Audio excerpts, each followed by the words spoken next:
The first ever website went live in 1991. Most of you probably weren't born yet at the time or were just kids, but if you were old enough, you'd remember that the first website was pretty boring. Just a page with some text and links on it. That was it. Several years later, in 2005, the first YouTube video appeared, an 18-second long footage of a man showing elephants at the zoo. Now, YouTubers reach more people than mega news outlets. Technology has advanced in what feels like hyperspace jumps over the years, making more progress in shorter time periods. Now, even as you watch this video, another jump is unfolding that will again create new industries and economies and change how everything works. It's called the Metaverse.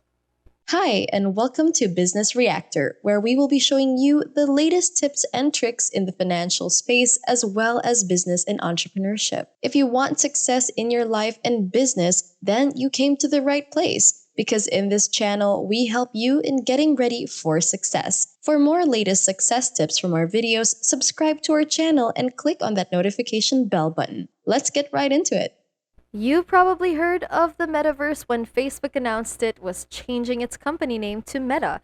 Ever since that announcement, the public has been divided in opinion regarding the Metaverse, with some saying we are entering the start of a dystopian future where people will be digitally controlled by the powers that be. Others are excited about the new opportunities the Metaverse presents. This video will help you understand just what exactly the Metaverse is and dispel some misconceptions. We'll also show you how you can profit from this technological frontier. Let's begin. To help you understand the Metaverse, let's look at something that happened fairly recently: Ariana Grande's concert. More specifically, the Rift Tour that took place in Fortnite. You heard that right. From August 6 to 8 in 2021, there was a full production concert in the game featuring Ariana Grande. Travis Scott and Marshmello did something similar the previous years, but Ariana's Fortnite concert was a unique experience that brought together elements of both the real world and the virtual world to a whole new level of interaction. 27 million players around the globe came together for this in-game virtual concert. Amazing! Other interesting things are happening along similar lines right now in many industries. BMW partnered with Rocket League, integrating the new BMW M240i car into the game in November 2021. Video streaming services like Netflix are now making video games, and Riot Games is now making Netflix shows, beginning with the animated TV series Arcane. Clearly, the line dividing the real world from the virtual world is becoming more and more blurry. It makes one wonder what is truly possible in this emerging metaverse. Describing what the metaverse is now is like describing the internet in the 90s. It was nothing more than a modem, a phone line, and a monthly fee. No social media, no media sharing platforms, trading platforms, or platforms for other platforms. So, right now, the metaverse is whatever we build on it. It's the intersection of Web 3.0, blockchain, and virtual reality. It's a combination of these three elements, mostly user-generated, and most importantly, parts of it can be user-owned. Let's talk about each of these segments to gain a better understanding how the metaverse works.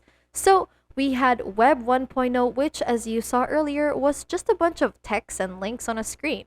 Then came Web 2.0, which is what we have now. Web 2.0 is largely community-based, mostly user-generated content, and quite interactive. However, as an average person, the only thing you can own on the internet is a domain name. Your domain name is your unique address on the internet. No one else can own it except you, so no one else can make another website with the same domain name as the one that you own. But everything else, well, they're owned by corporations, like this video. Even though we made this video, if YouTube decides to, it can just make the video disappear, which is what's great about Web 3.0. With Web 3.0, you can own parts of the internet. So things you create and buy on the internet are fully yours. How does this happen? Well, that leads us to the second element, blockchain. Because of blockchain, the digital economy is decentralized and transactions are secure. Furthermore, a blockchain allows NFTs to be unique and secure. NFTs or non fungible tokens are records of digital ownership stored in the blockchain and are the foundation blocks of value in the metaverse. You probably read somewhere that NFTs are just overpriced pixels, extremely overpriced pixels at that, running in the millions of dollars. How can they be valuable if they're just pixels? Can't I just right click on it and save it on my computer? Well, let me explain how they are valuable. And to do that, let's talk about money and what makes it valuable. Since 1971, money has been nothing more than paper. But this paper symbolizes the value that people have agreed upon over the years. It's a social construct, so even if it's not real, we have agreed on its value so that it's easy to exchange stuff. And that's pretty much how NFTs are valued. Their worth is agreed upon by those who adopt it. And how come you can't just right click and save an NFT to your desktop? Well, blockchain makes that possible. Each NFT is secured by a cryptographic key that cannot be deleted, copied, or destroyed.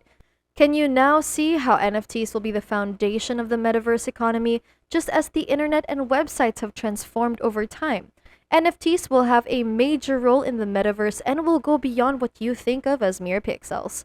With NFTs, you have a way of creating something that's fully yours and selling it or truly owning something of value in the context of Web 3.0. Then there's virtual reality.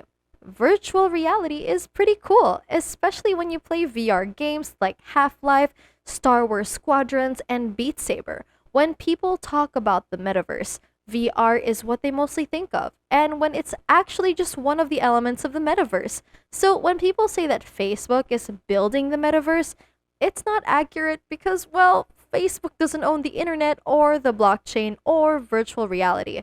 Did Apple build and own telecommunications when they came out with the iPhone? So it's something like that. Blockchain will allow individuals to own part of the internet, especially when it becomes mainstream. This is what people need to understand. How can this work for you? Okay, let's say you're a musician. You produce a song and create a music NFT. Depending on the platform you sell your NFT on, the maximum charge is only 2.5% on the final price, and the rest of the amount is yours. You'll receive secondary sales fees depending on the percentage you sell. Let's say you sell your music NFT for $1 and you set it in your contract that 80% goes to you and 20% goes to the seller. So, when I buy your NFT for $1 and I sell to someone else for $1, this means that you make $1 from my purchase and then 80 cents from my reselling of your NFT while I make 20 cents. This happens every time your NFT gets sold, no matter how far down the line it is. Your 80% goes directly to your digital wallet. You make money, I make money, and everyone who sells your music NFT makes money. It's a great way for you as a musician to interact with your fans and for fans to directly support your work. No Spotify, no Apple Music, no CD Baby involved. This is how individual ownership happens in the metaverse. I hope this has given you an idea on how to profit from metaverse. Get educated on understanding how the metaverse works to see new opportunities. Don't let this great opportunity pass you by because you dismiss it as some dystopian nightmare. While we are in the early stages of the metaverse, it's time to hunker down and work on those opportunities that you see. And that's it for today. If you're new to this channel, don't forget to subscribe and turn on your notifications for up-to-date videos on new trends and tips in the financial space, as well as business and entrepreneurship. Also, do leave a comment below if you have any thoughts and give a press on that like button. Thanks for watching, and I'll catch you in the next video.